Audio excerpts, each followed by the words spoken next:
జార్ఖండ్ లో already Hemant Soren lead లో ఉన్నారు. అది ఒక ఆబ్వియస్లీ ఆయన వరకు అనుకోవచ్చు. బట్ ఇక్కడ వన్ పాయింట్ మురళి, జార్ఖండ్ లో మైగ్రెంట్స్ ఎక్కువ. అవును, ఆబ్వియస్గా మహిళా ఓటర్లే ఎక్కువ ఉంటారు అక్కడ. మహిళా ఓటర్ పర్సంటేజే ఎక్కువ ఉంటుంది. పురుషులు అంతా కూడా దేశవ్యాప్తంగా అనేక రాష్ట్రాలకు వెళ్ళి పనులు చేస్తూ ఉంటారు. వాళ్ళందరూ కూడా వచ్చి ఓటేయాలని లేదు. So this is not first time మహిళా ఓటర్లు అక్కడ ఎక్కువ ఓటేశారని చెప్పడానికి. జార్ఖండ్ అప్డేట్స్ గురించి దయాకర్ గారిని మాట్లాడతాం. దయాకర్ గారు, మీ ఉప ముఖ్యమంత్రి డైరెక్ట్గా వెళ్ళి అక్కడ టెస్ట్ చేసి కూర్చున్నారు, చాలా అప్డేట్స్ ఫాలో చేశారు, పరిశీలకులుగా ఉన్నారు, అబ్జర్వర్గా ఉన్నారు. సో ఏంటి జార్ఖండ్ గురించి మీ ఎక్స్పెక్టేషన్ ఏంటి?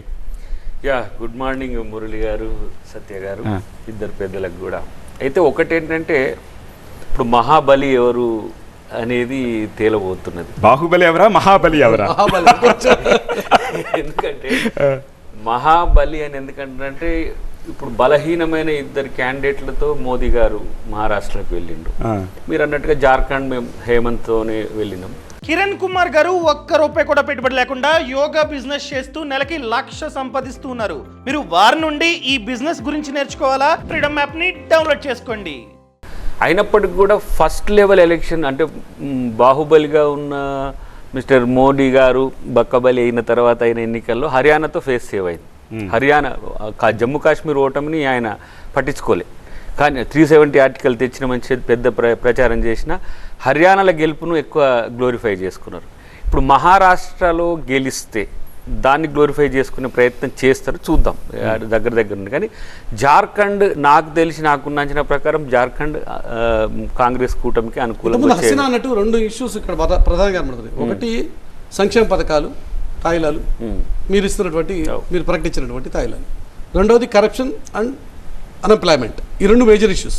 ఒకవేళ యూత్ కనుక దానివైపు ఆకర్షితులయ్యి కాంగ్రెస్ పార్టీ అంటేనే కేర్ ఆఫ్ కరప్షన్ అని చెప్పి ఫీల్ అయ్యి బీజేపీ చేసిన ప్రచారాన్ని నమ్మితే సోరెన్కి ఈసారి దెబ్బ పడదా? నేను ప్రీవియస్ టైంలో నేను అక్కడ ఎలక్షన్ ఇన్ఛార్జ్గా చేసి ఉంటే జార్ఖండ్. ఓకే, బీజేపీ చేస్తున్న రాజకీయాలకు విసిగిన తర్వాతనే హేమంత్కి అసలు అప్పుడు కాంగ్రెస్ కూటమి లేనప్పుడు మేమే దాన్ని బ్రిడ్జ్ ఏర్పాటు చేసినాం. కాంగ్రెస్తో కూటమికి జేఎంఎం అంటేనే చాలామంది వ్యతిరేకించారు. అప్పుడు మూమెంట్ టైంలో మేము మీకు తెలుసు కదా ఉన్నప్పుడు హేమంత్ మాతో కలిసి ఉండేది. అప్పుడు ఇట్లా ఉండే ఆ పరిచయంతో ఒకరోజు మేము ఇట్లా డిన్నర్కి పోయినాం వాళ్ళ ఇంటికి, ఇది కలపడానికని. వద్దు అసలు ఇది వద్దే వద్దు అన్నారు. చివరికి చూస్తే దాన్ని ఏదో మా మీద కొంచెం కామెంట్ చేసినా మేము అందరం అధిష్టాన్ని ఒప్పించేసి ఆ పొత్తుకు ఒక అవకాశాన్ని కల్పించినాం. గెలిచిన తర్వాత బీజేపీ ప్రాక్టీసెస్ వాళ్ళ బాబాయిని తీసుకొచ్చి చేసిన ప్రాక్టీసెస్ కూడా వాళ్ళకి నెగిటివ్ వచ్చిందని నేను అనుకుంటా.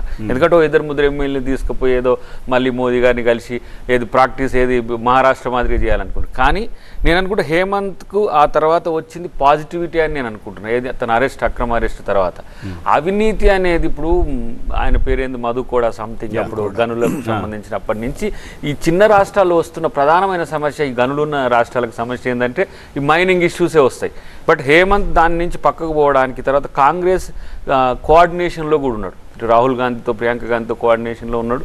అన్నిటికంటే ఎక్కువ తాను భవిష్యత్తులో మంచి లీడర్ కావడానికి ఇంకా అవకాశం ఉన్న స్కోప్లో బాబులాల్ ఆయన మరాండి కొంత ఈ మసీదుల మీద దాడుల వల్ల కొంచెం అటు ఇటు పూర్తి బీజేపీ దాన్ని కూడా దాటిపోయింది, ఎక్స్ట్రీమ్గా అయిపోయింది.